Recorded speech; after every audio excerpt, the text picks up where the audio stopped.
శుక్లాంబరధరం విష్ణుం శశివర్ణం చతుర్భుజం ప్రసన్నవదనం ధ్యాయేత్ సర్వవిఘ్నోపశాంతయేత్. ఆస్తిక భక్త మహాశయులకు చిన్న మనవి. ఈ సంవత్సరం వినాయక నవరాత్రి ఉత్సవాలు 27వ తారీఖు 8వ నెల 2025 అంటే ఆగస్టు 27వ తారీఖు నుంచి ప్రారంభమవుతున్నాయి.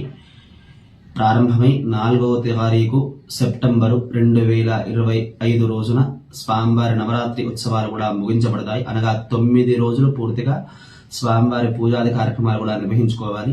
మరుసటి రోజున స్వామివారి నిమజ్జనానికి కూడా తీసుకుని వెళ్ళాలి. ఆ మరుసటి రోజున అనగా 5వ రోజున నిమజ్జనానికి తీసుకువెళ్తాం. 6వ తారీఖు 7వ తారీఖు 8వ తారీఖు పనికిరాదయ్యా. ఎందుకయ్యా అంటే ఈ సంవత్సరము సంపూర్ణ చంద్రగ్రహణం కూడా వస్తున్నది. అది 7వ తారీఖు 9వ నెల 2025 రోజున సంపూర్ణ చంద్రగ్రహణం కూడా ఉన్నది. దానికి మునుపు గ్రహణ శూల, దాని తర్వాత గ్రహణ వేద, ముందు రోజున గ్రహణ వేద, అలాగే తర్వాత రోజున గ్రహణ శూల అని ఉంటుంది. కాబట్టి ఈ గ్రహణం ఉన్నప్పుడు స్వామివారి నిమజ్జనానికి తీసుకువెళ్ళడం తప్పు. అలాగే ఈ గ్రహణం అయిన తర్వాత తీసుకువెళ్ళొచ్చా అంటే అది కూడా పనికిరాదయ్యా. ఎందుకంటే పూజాది కార్యక్రమాలు ఏవైతే నిర్వహిస్తామో 9 రోజులు, ఆ 9 రోజుల కార్యక్రమ ఫలితాన్ని నిమజ్జనం రోజునే మనము స్వీకరించాలి. ఆ తర్వాత ఏదైతే ఉద్వాసన చెప్పి ఆ విగ్రహాన్ని తీసుకొని నిమజ్జనం చేస్తామో, చంద్రగ్రహణం తర్వాత చేసే నిమజ్జనాలు ఏవి కూడా సత్ఫలితాన్ని ఇవ్వవు.